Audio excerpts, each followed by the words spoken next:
Olá, sejam bem-vindos à TV Êxito. Nós vamos fazer ao longo da semana uma série de entrevistas com os candidatos da OAB do Vale do Paraíba. Nos primeiros episódios, a gente vai entrevistar os candidatos à 36ª sessão da OAB de São José dos Campos. Cada candidato terá 15 minutos para mostrar as suas propostas. Nesse primeiro episódio, a gente vai conversar com o Dr. Leonardo Sedaro, que é um dos candidatos à presidência da OAB aqui de São José dos Campos. Seja bem-vindo, candidato. Muito obrigado. Candidato, então vamos falar um pouquinho das suas propostas para a OAB aqui de São José. Começa falando um pouquinho quais são as suas propostas e ações para contribuir com esse diálogo produtivo com os juízes e os promotores. A Ordem dos Advogados do Brasil, ela, embora seja um conselho de classe que caiba a ela a fiscalização, a regulamentação do exercício da advocacia, ela exerce um papel preponderantemente político. E nós temos notado que nos últimos tempos, aquela união que dava sentido à expressão família forense foi sendo deixada de lado. Eu sempre vejo em alguns eventos, aquele pessoal um pouco mais antigo, eles trazem consigo um saudosismo, porque antes havia uma maior interação entre a advocacia, a magistratura e os membros e o próprio Ministério Público. Esse diálogo produtivo é no sentido de buscar essa reaproximação e criar melhores condições de trabalho, não só aos servidores do Poder Judiciário, mas sobretudo e principalmente aos próprios advogados. Hoje o advogado vai ao fórum, é evidente que lá é um local de trabalho do advogado. O advogado, quando vai ao fórum, ele exerce o seu papel, ele exerce a sua profissão e ele está em nome da sociedade. E a gente tem notado, por conta dessa ruptura, que sempre o atendimento ele peca de um lado, o advogado ele não é tão bem recebido como deveria ser. Isso também não quer dizer que nós queiramos privilégios para o advogado. Não, mas que haja uma melhor interação entre esses agentes da justiça. E em relação ao jovem advogado, quais são as suas propostas? O primeiro cargo que eu ocupei na Ordem, eu fui secretário-geral da Comissão do Jovem Advogado, isso em 2004.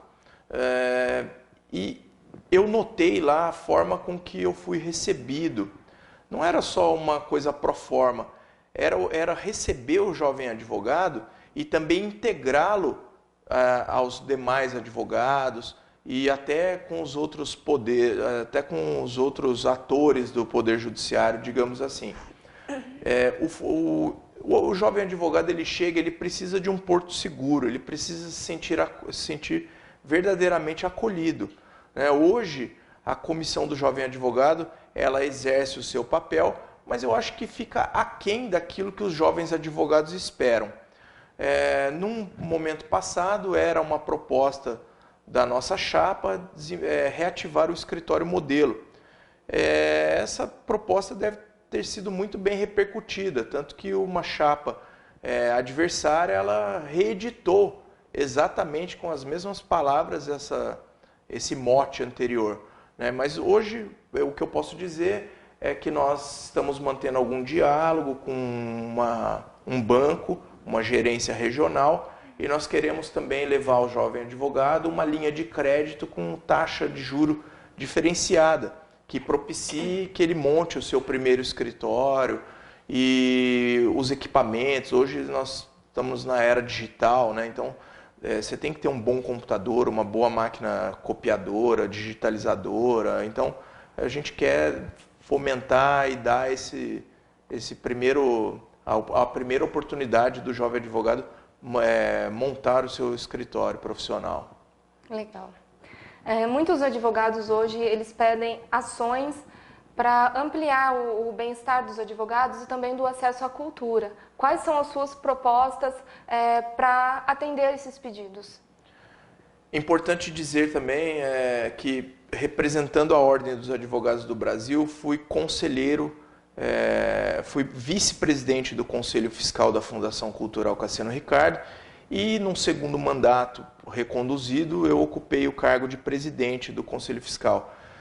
nós pretendemos formalizar acordos, parcerias com a Fundação Cultural Cassiano Ricardo e outros agentes aí que trabalhem a cultura e eventos na nossa cidade, para trazer para dentro da Casa do Advogado atividades culturais, musicais, apresentações teatrais, manifestações folclóricas, tudo isso como resgate e de forma a propiciar aos advogados também um momento de bem-estar, de desopilação da nossa profissão, que por si só é bastante carregada também.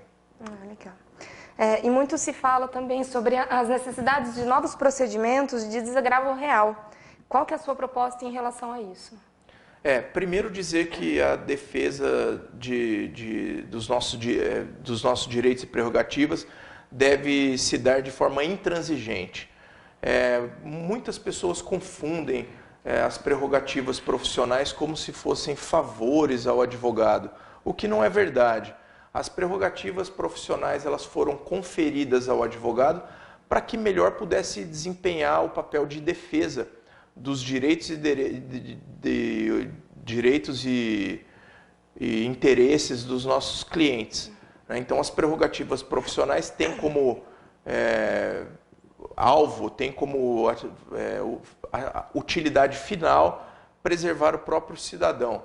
E hoje a autoridade que ela ofende as prerrogativas profissionais do advogado, ela sofre um procedimento de desagravo.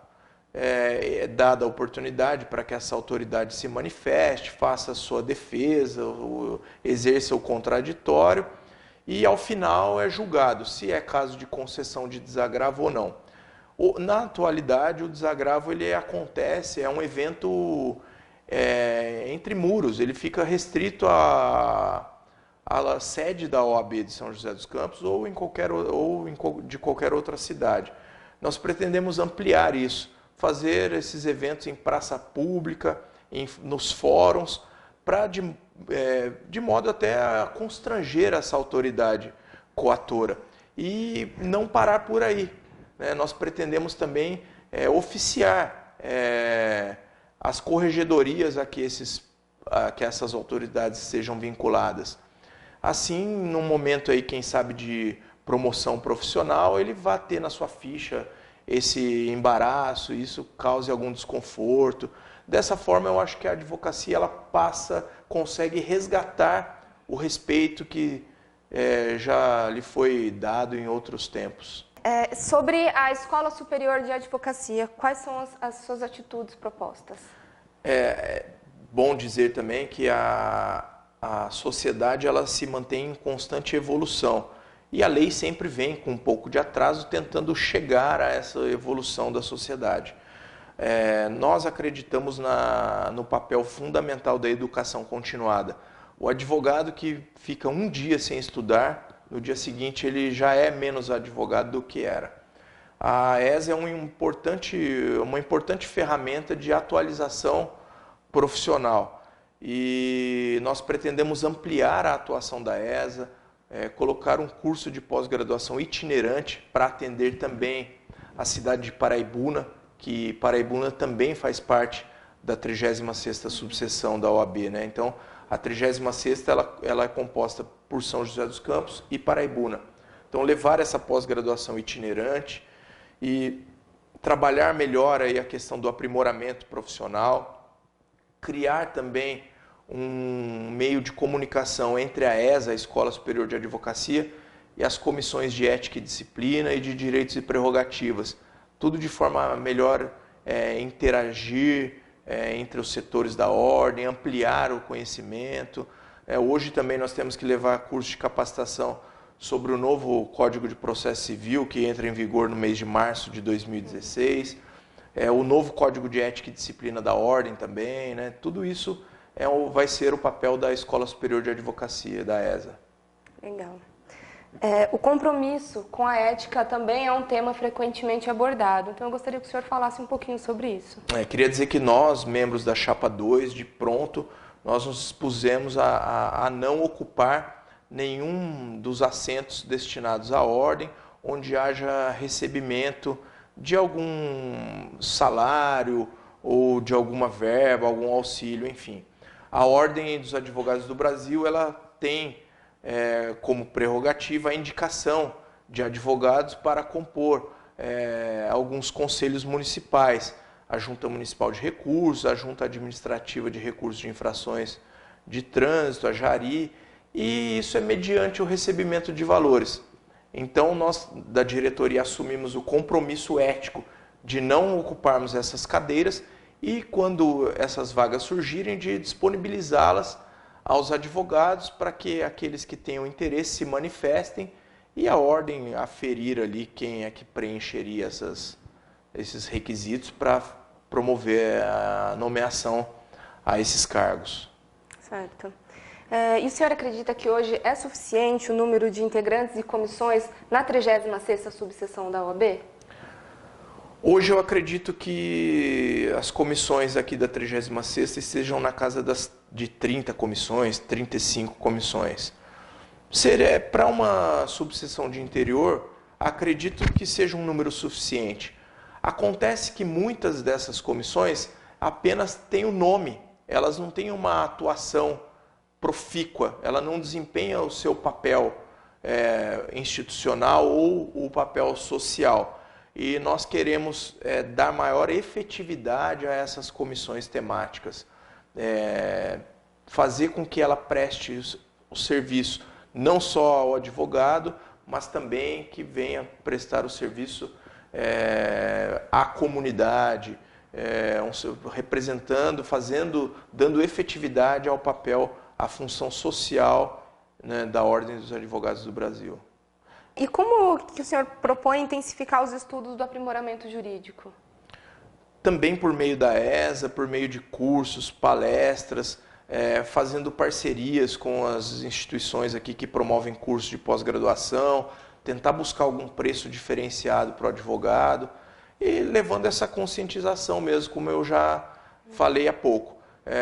A sociedade ela está em constante evolução, o advogado tem que acompanhar essa evolução, ele também deve criar novas formas de atendimento, ele deve estar melhor preparado, melhor qualificado para lidar com as questões postas, né, no dia a dia forense, que são questões cada vez mais complexas e o advogado tem que estar preparado para enfrentá-las.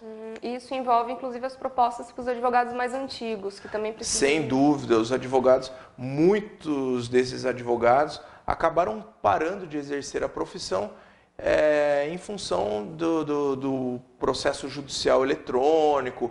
Então, nós queremos manter também um plantão permanente para tirar as dúvidas que esses advogados possam ter, auxiliá-los na digitalização de algum documento, né? E é um cuidado que nós temos também com esses advogados mais experientes, vamos dizer assim. Legal. Muito obrigada pela sua participação, Dr. Leonardo Sedaro. Eu gostaria que você colocasse agora suas considerações finais para apresentar mais alguma proposta que não foi dita e fique à vontade. Eu agradeço pela oportunidade e eu queria me dirigir a vocês, colegas advogados e advogadas de São José dos Campos e Paraibuna. Dizer que a Constituição Federal, ela elevou o advogado a uma categoria socialmente relevante. Isso não significa dizer que exista uma reserva de mercado ou uma regra processual qualquer. Quando o legislador constituinte assim o fez, ele deu à advocacia um papel diferenciado e como resposta nós temos de pugnar pelos direitos mais nobres, como a democracia, o Estado democrático de direito, a justiça social e os direitos humanos. Desse modo, nós fizemos um plano de gestão com duas vertentes, um plano corporativo, que é a OAB cuidando do advogado, da advogada e dos interesses da advocacia, e o papel institucional, como a ordem deve se portar perante a sociedade civil organizada, como a ordem vai pugnar pelos direitos dos cidadãos. Esse papel institucional é de extrema relevância, não é por outra razão que dizem aí, é um dito popular, que a ordem dos advogados é a voz constitucional do cidadão. Então nós queremos exercer esse papel, bem exercer esse papel. Todas as propostas que nós estamos apresentando, ela foi colhida no seio da advocacia, porque os membros da Chapa 2, sem qualquer exceção, são advogados militantes, vivem do dia a dia da advocacia e levam isso como verdadeira profissão de fé. Também não adianta só nós criticarmos quaisquer erros ou omissões. Então, por conta disso é que resolvemos colocar o nosso nome à disposição e convidamos vocês para que venham conosco, que somem nessa campanha pelo resgate do respeito da nossa profissão, da nossa entidade, para que a Ordem ela volte a ser protagonista, exerça um papel de liderança da sociedade civil, enfim, que ela se torne mais forte, seja um escudo para nós, advogados e advogadas.